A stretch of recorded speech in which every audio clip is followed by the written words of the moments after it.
This one's called Playing God. I stand at the open back door. It is the end of July. The air is thick and still. It is 10:19 p.m. and 86 degrees out. I am smoking a cigar. There are a lot of moths attached to the other side of the screen door. The fluorescent kitchen light behind me attracts them.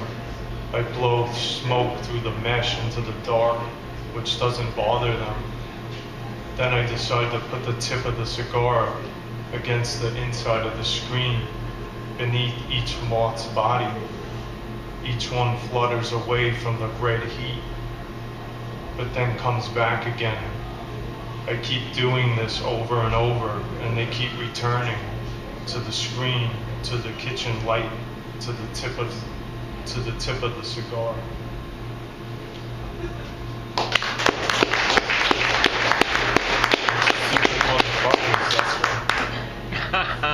Sorry. Great poems are like 911 calls. Great poems are like 911 calls, screaming and pared down and urgent, pretension beaten out of them by the crushing circumstances.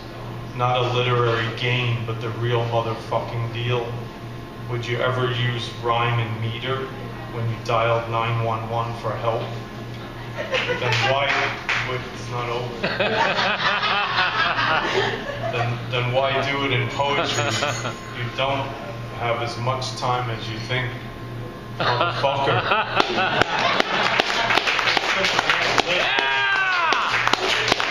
That's not in the poem. Sometimes I'm inspired just to add that. I'm taking the word back. I was called that so many times growing up by my father that I just used that word. Before the blood is pulled from our vessels, at the end of our lives, it's strangers that bury us, that clothe us in our suit or dress of death. Someone who never held our hand pulls the blood from our vessels. Someone who never heard us speak sews our mouths shut. What if everyone who actually knew the dead intimately helped do these tasks? Maybe our embraces of the living would be warmer and tighter.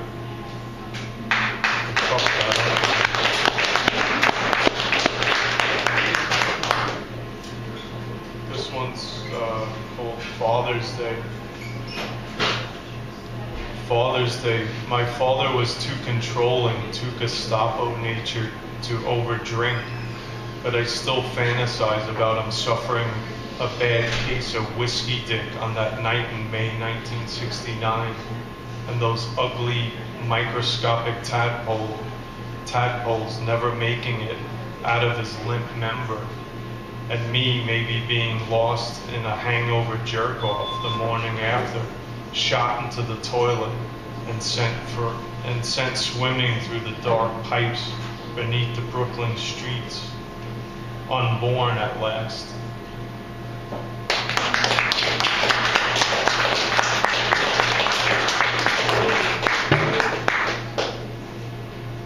Yeah, I guess that's weird to want to be a case of whiskey dick instead of being alive. That's just weird.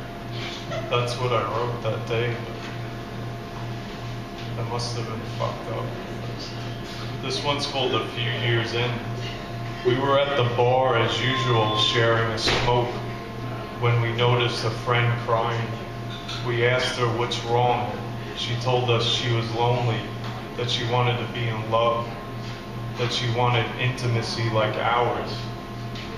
And we both consoled her, but what I really wanted to do was scream, I am lonely too, that these cigarettes are just a brief truce, that this bar is merely theater for us, that we are wearing the masks of love. But upon returning to the dark wings, off stage at home, our pale, unmasked faces of hate would glow in the dark, and our dialogue would be full of nothing but venom.